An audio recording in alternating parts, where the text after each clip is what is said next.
Okay, so we have finally come to the exercises of this section, and let's see this first one.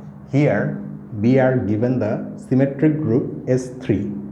What we have to do is that we have to list, that means we have to find all the conjugate classes of S3, then find all the CS, that means the sizes of those conjugate classes, and hence verify the class equation. So let's see the solution. We first list the conjugate classes.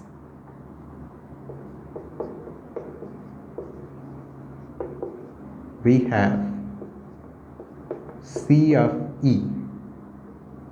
We know that the identity element in any group forms its own conjugate class in which that is the only element.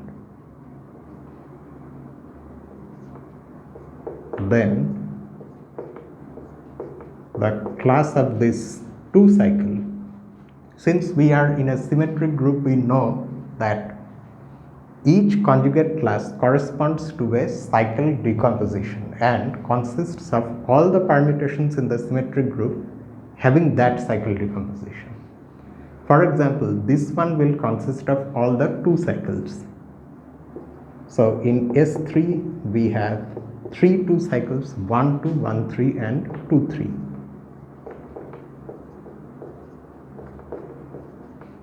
So that is this conjugate class. And similarly, the class of this 3 cycle consists of all the 3 cycles, and we know that there are 2 3 cycles in S3. One of them is this itself, and the other one is its inverse, 1 3 2. And that's it. How do we know that these are all the conjugate classes? That's because there is nothing else to find. These sets form a partition of S3. In particular, the union of these sets is S3. So that's how we know that we are done. For example, what we mean by that is that if you try to find, say, the conjugate class of 2, 3, that transposition, you will see that that is also this itself. And that fact comes from the fact that distinct conjugate classes should be disjoint. Right. Since C of 2, 3 must contain 2, 3 itself, but at the same time this class also contains 2, 3. So C of 1, 2 and C of 2, 3 are not disjoint. So that means they have to be identical. So that's how these are the only conjugate classes. Now for the class equation, we have to next find the normalizers of these elements whose conjugate classes we have written.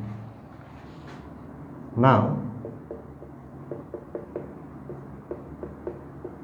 the normalizer of the identity permutation is the entire group, because we know that every element in a group commutes with the identity. Next, the normalizer of this 2 cycle, it turns out, consists of the identity and the 2 cycle itself, and that's it. Well, actually to find the normalizer, you have to verify each of the permutations and see which one of them commutes with this, and so it will belong to the normalizer. But besides that, keep in mind that the normalizer has to be a subgroup of S3. So that information will also help you in calculating this. It may reduce your labor. And the normalizer of this 3 cycle, it turns out, is this.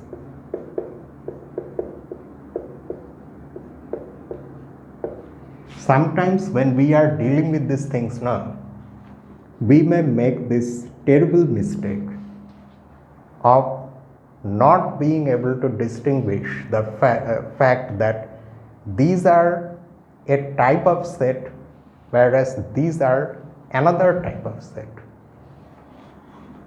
Here, these sets form a partition of S3. These are mutually disjoint sets and they are not subgroups. Normalizers, however, are subgroups. They are not mutually disjoint. All of them have this E. Okay, so they are different types of sets. So,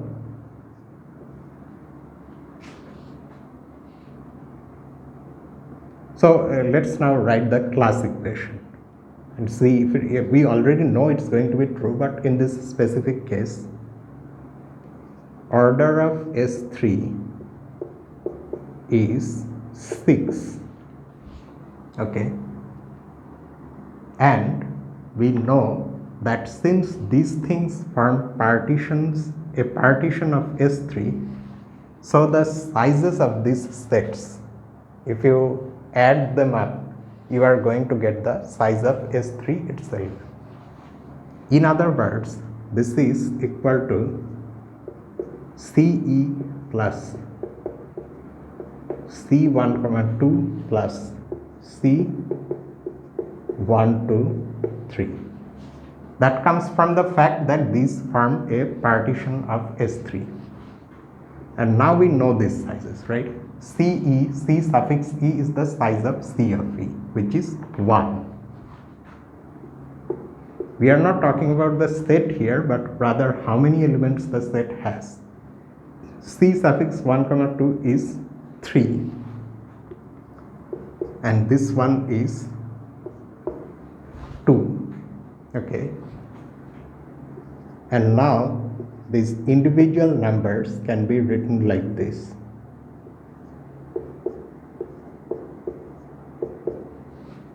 The numerators are all equal to the order of the group, and in the denominators we are going to see what the orders of these normalizers are. You see that the normalizer of E is S3 itself, so in the denominator you can write order of the normalizer of E plus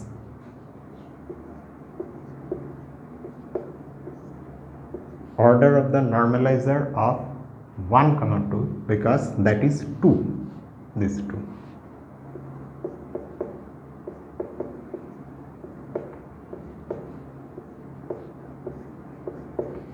Just like that, plus this normalizer has 3 elements, so its order is 3.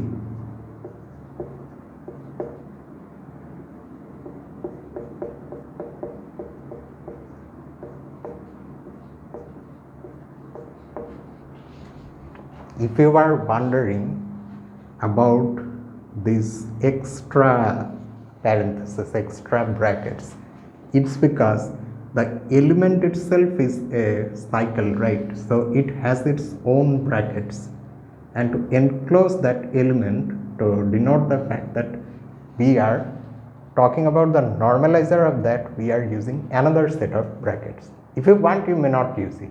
Okay. So now this is nothing but the class equation of S3, so it has been verified. So that is the solution.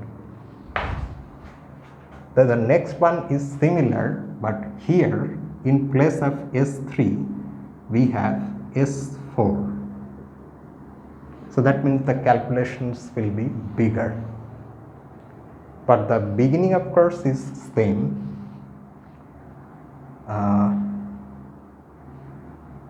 From here we have to change.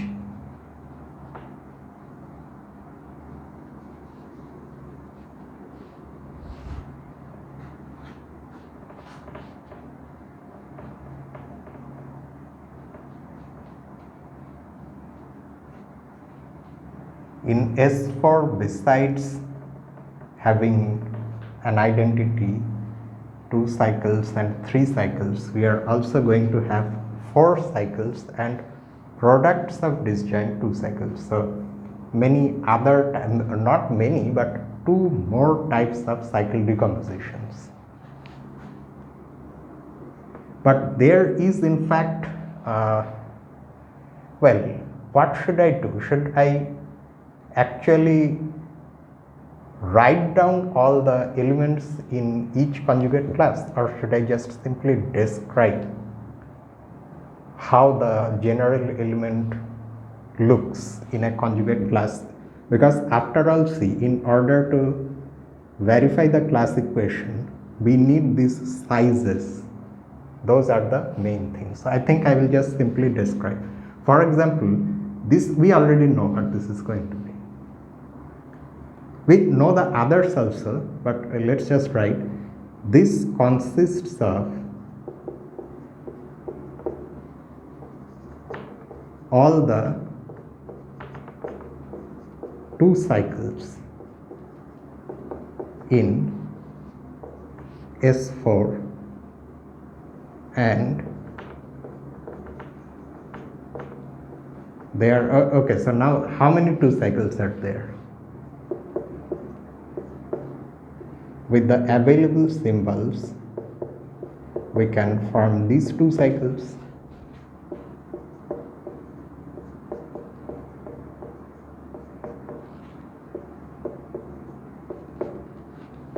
For the sake of our understanding, I am listing all these things, but actually there is no need to write that many. I mean all these things elaborately. 1, 2, 3, 4, 5, 6. There are 6 of them. Next. So now we have this cycle decomposition also, which we did not have in S3.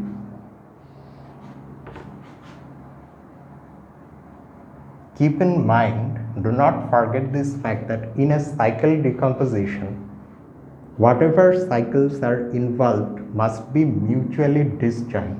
Okay, so we won't take, for example, 1, 2 times 2, 3. No, that's not a cycle decomposition. So this consists of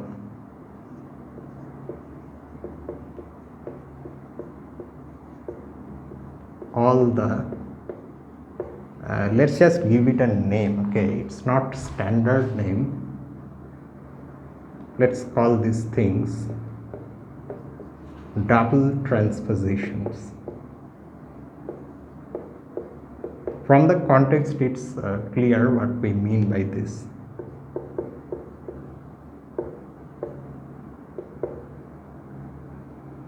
In S4 and okay, so how many double transpositions are there? One is this, of course. Another one can be this, and there will be another one.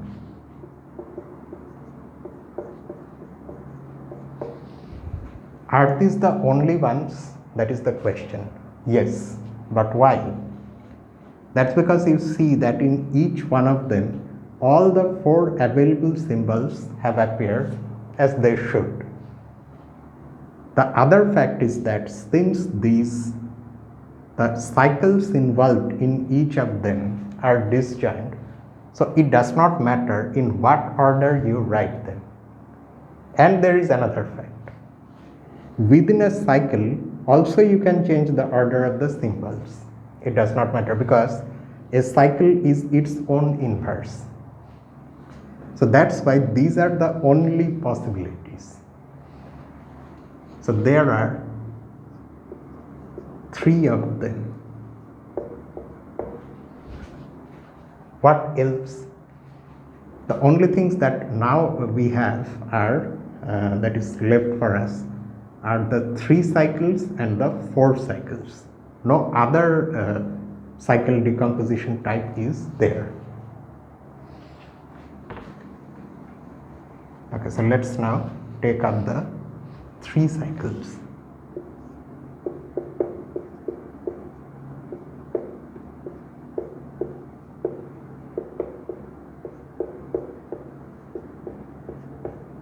All the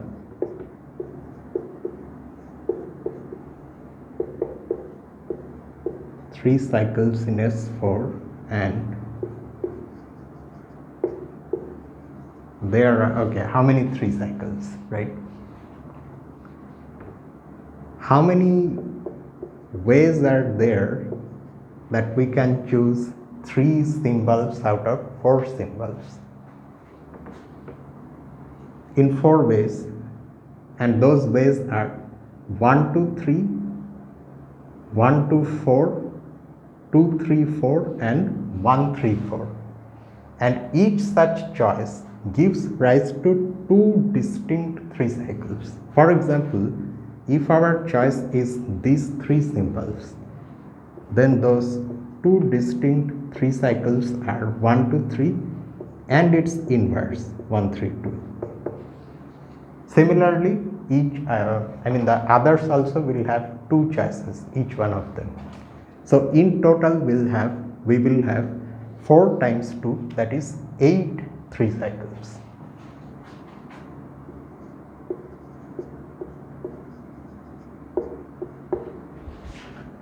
And finally we count the 4 cycles because they will also form a conjugate class.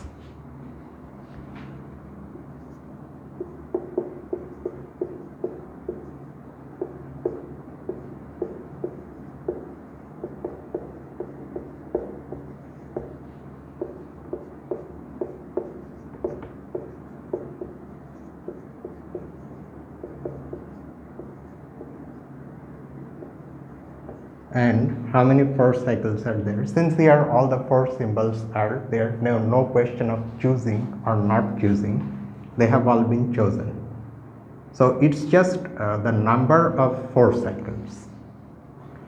So keeping any one of the symbols fixed, we have to calculate in how many ways we can rearrange the others, because all we have to keep in mind is that we have to maintain the cyclic order. Maintain means we have to see how many different cyclic orders are there. So one has to be fixed, so that gives us the liberty of changing any 3. And so 3 factorial is 6. So there are, it's the number of cyclic permutations of 4 symbols, which is 4 minus 1 factorial. So it is 6 of them. Okay, so that is just simply a description and the CS that we have found. Now we have to find the normalizers.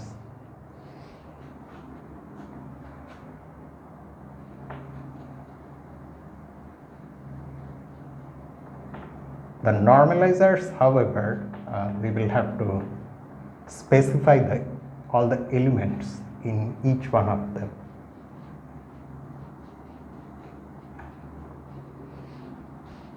Now,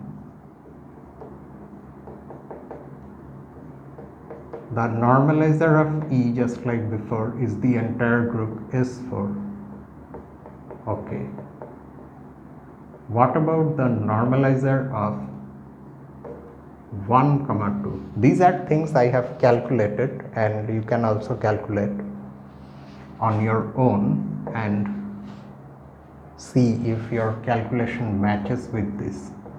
And in fact, I would suggest that you do that, so that I would know that whatever I have done is correct. We all make mistakes, right? Mistakes are inevitable in such things.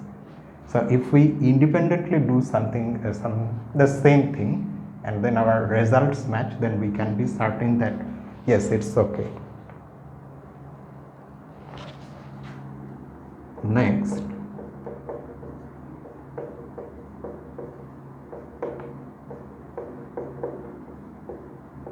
okay, this is going to be a little big.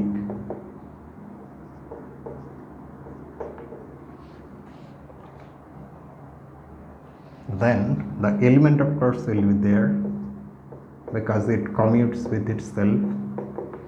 What else? 3. Oh, okay. Besides this, all the other double transpositions, so to speak, will also be there.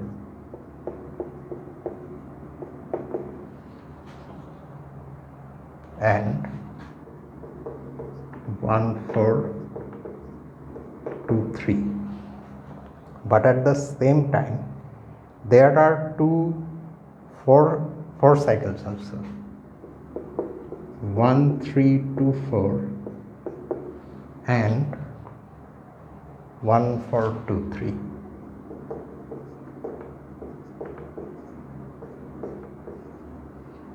All right. So identity, transposition, double transposition, then 3 cycle and 4 cycle. Okay.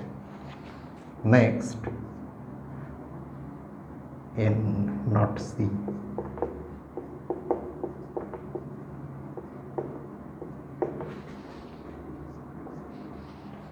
All right, so this is what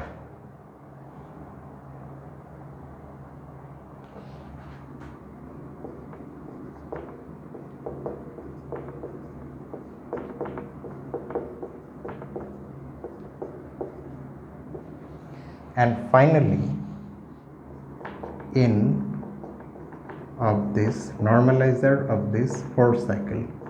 But do you recall something that we have already seen? Namely, we have in fact proved the fact that the elements in Sn, the symmetric group of degree n, that commute with the n cycle 1, 2, 3 up to n consists precisely of all the powers of that cycle itself. So that way, at least this normalizer you already know. You calculate the 4 powers of this and those are the only elements commuting with this 4 cycle. So one of those powers is the identity, of course, and then the cycle itself is also there, then its second power and its third power. From the 4th power onwards, the things will repeat because any 4 cycle has order 4.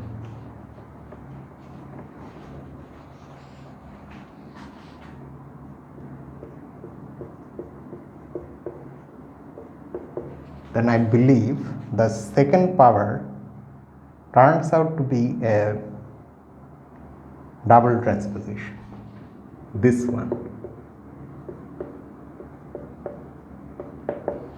And finally, the third power, well, the third power will be its inverse because it's a 4 cycle, no? And that inverse, of course, is 1, 4, 3, 2.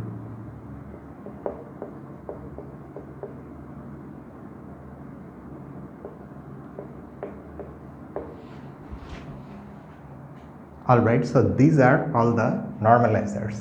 Although we have lost the CS, but we will recall. So now we go to the class equation. Order of S4 is, we know it's 4 factorial, that means it's 24. It is supposed to be CE plus C12 plus C1234 plus C123 plus C1234 4 cycle. Okay, so let us now recall the CAs. There is only one element in this, of course. Then C1, 2 had 6 elements. I mean the set C1, 2, C of 1, 2, not C suffix 1, 2, that is the number. Then in the conjugate class consisting of double transpositions, we had 3 double transpositions. Then how many 3 cycles? 6 3 cycles. No, sorry, 8 3 cycles. Yeah, because choosing 3 out of 4, that thing. And finally, the number of 4 cycles is the number of cyclic permutations of 4 symbols that is 4 minus 1 factorial, that is 6. Okay. Are we really getting 24? Let's see. 8 plus 6 is 14 and 6 plus 3 plus 1 is 10. 10 plus 14 is 24. Yes. Now we carefully change each number according to what we want. Okay, we want these things to be 24 over something.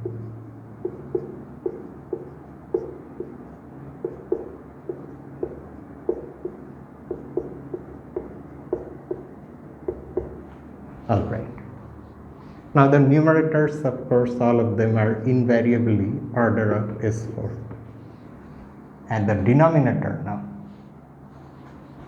order of the normalizer of E, because that is also S4, plus divided by the order of the normalizer of 1, 2. Is that 4? Yes. 1, 2, 3, 4.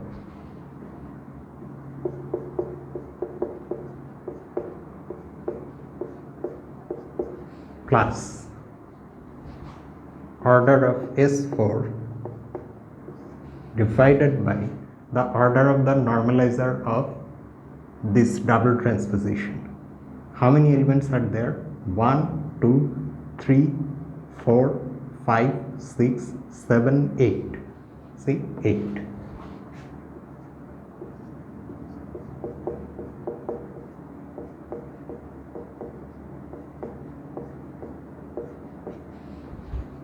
Plus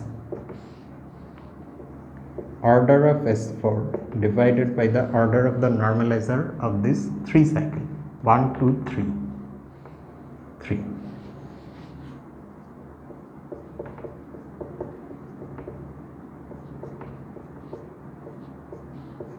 And finally, how many elements are there in this normalizer? 4, 1, 2, 3. It's always going to be 4, right? Since it consists of the powers of this 4 cycle. That means in general, in Sn, that corresponding thing will have order n.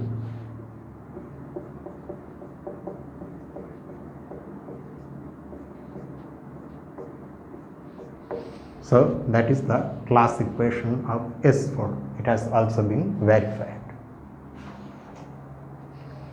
Let's see another exercise like this, the next one. There is in fact yet another, but that we will not do today. The next one is the verification of the class equation of the group of quaternion units, which we came across in one section before. So it's this third one. List all the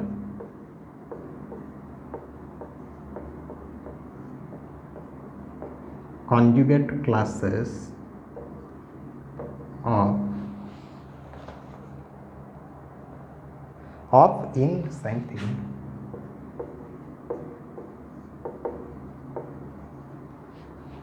of the group of all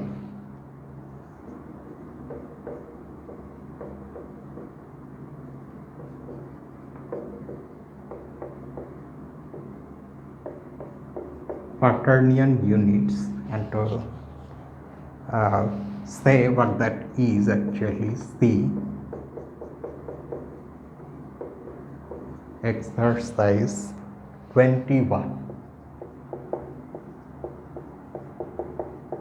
section 210. So it's that group which is a non-abelian group of order 8, you may remember, where the elements look like this: E, theta, A, B, C, theta A, theta B, theta C, that thing. Fine, and the rest of course is the same. Find the CS, the sizes of the classes, and verify the class equation. Okay, so let's do it.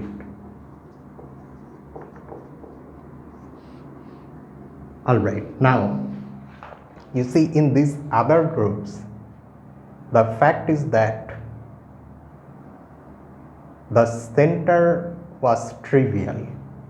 Okay, so there was only one central element which was the identity, and as such only one singleton conjugate class was there in both of these things, S3 and S4. But in this group, however, the center has another element besides the identity, and that other element also will form its own conjugate class, in which that will be the only element. So we write, say, but before doing anything, let's give this group a name. Let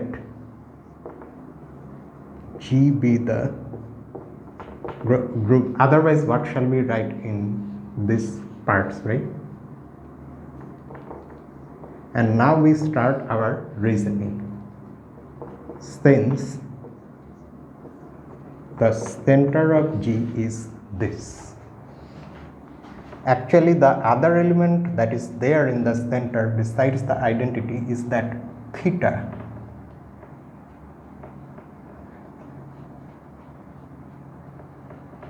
This of course is just one representation of the group of quaternion units.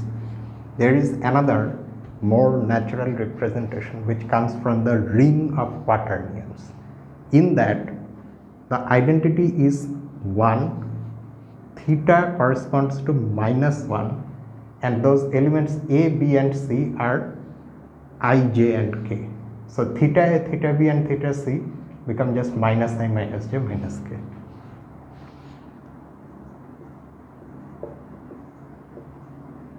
But we know that groups can be isomorphic, so it does not really matter how you name the elements. So since we have this, the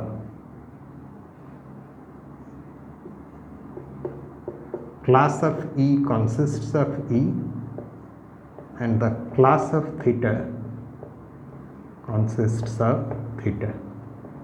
Okay, so that is the first thing. We first dealt with the central elements, and now we look at the non-central elements. What is the class of A, say? It turns out that it consists of A and theta A. Yes.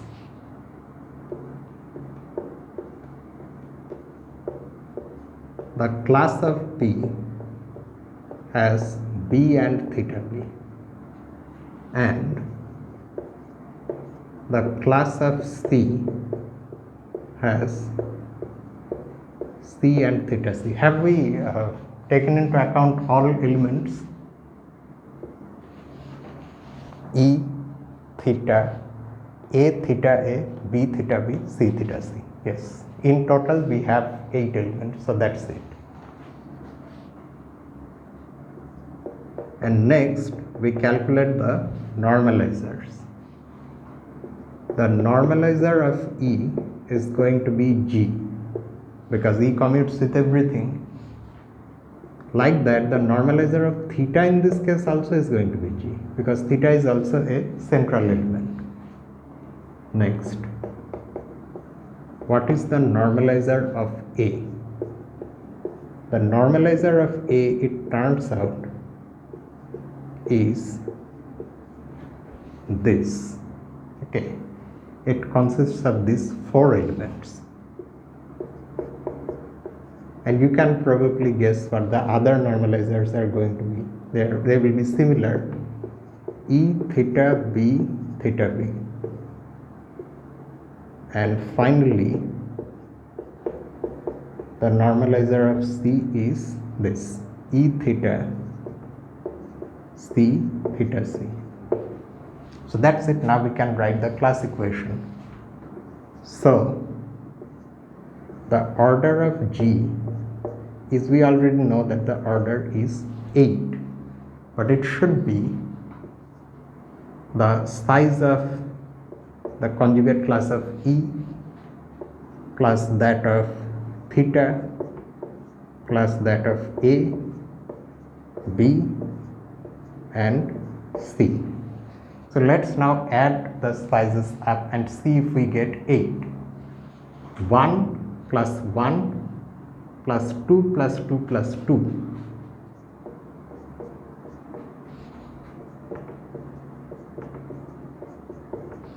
3 2's give us 6 plus another 2, 8. Yes. And now let's change these numbers like that. 8 over 8 plus 8 over 8 plus 3 8 over 4's.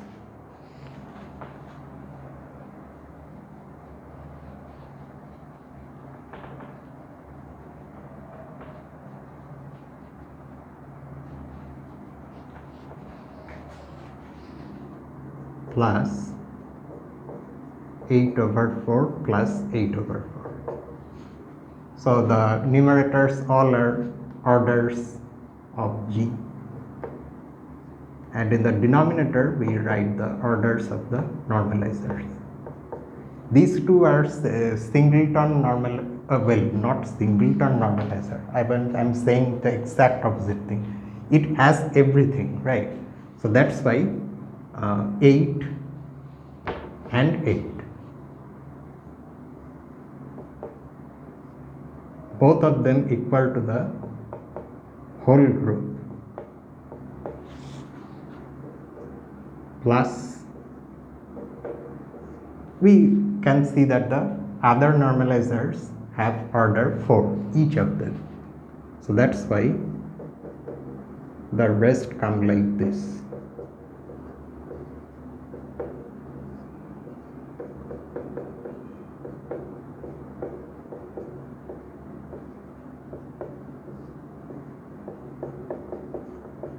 And that's it. That is the class equation of G, the group of quaternion units, and it has been verified. That is the solution. The other exercise, the one that comes next, that is like this, involves the dihedral group. So it's a little bit computationally heavy, but we will see it in the next group theory update. And that's just it for tonight. So our next update is this coming Friday, of course. What should we do on Friday, since we have again come back to group theory? So let's go back to fields, okay, where we are still dealing with those construction with straight edge and compass. So see you on Friday with that. Until then, this is me, Lucifer, from A Mathematical Room. Have a nice night.